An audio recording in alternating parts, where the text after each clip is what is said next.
Everyone, welcome back to a short video.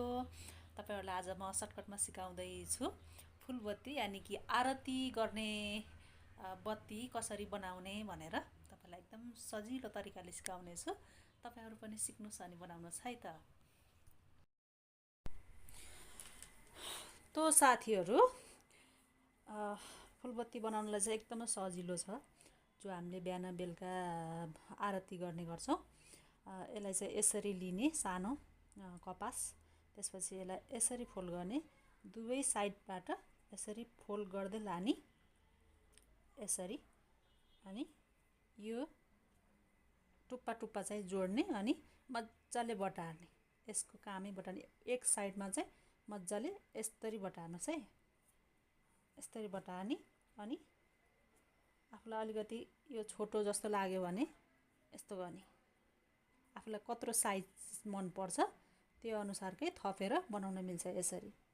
अनि थोरै हल्का पानी लिने अनि मज्जाले फेरि त्यही साइडमा नै यसरी बटार्ने।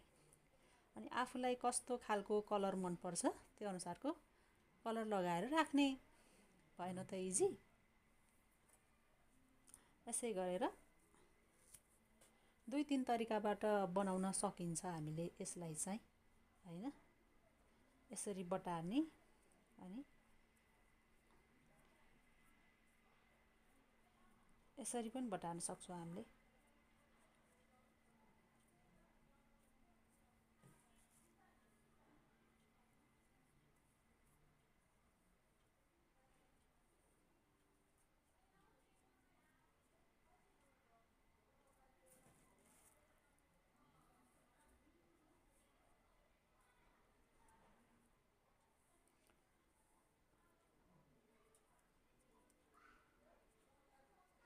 अब दुईटालाई नै एक साइड बटार्ने के।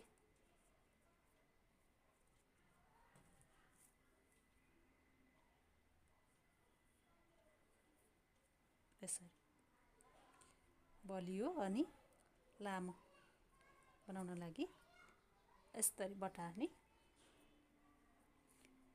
आफ्नो कलर आफुलाई कस्तो मन पर्छ त्यो कलर लगाउन सक्नुहुन्छ तपाईहरुले चाहिँ। यसरी सजिलो छ, एकदमै सजिलो तरिकाले बनाउन सकिन्छ। मैले चाहिँ यति धेरै बनाइसकेको छु, हैन। एकैछिनमा आधी घण्टामा चाहिँ मज्जाले आफुलाई 1-2 महिना पुग्ने गरेर बनाउन सकिन्छ। त्यसैले तपाईहरुले पनि बनाउनुहोस् यस्तै सजिलो तरिकाले। अनि घरमा तपाईहरुले पनि पूजा गर्न सक्नुहुनेछ।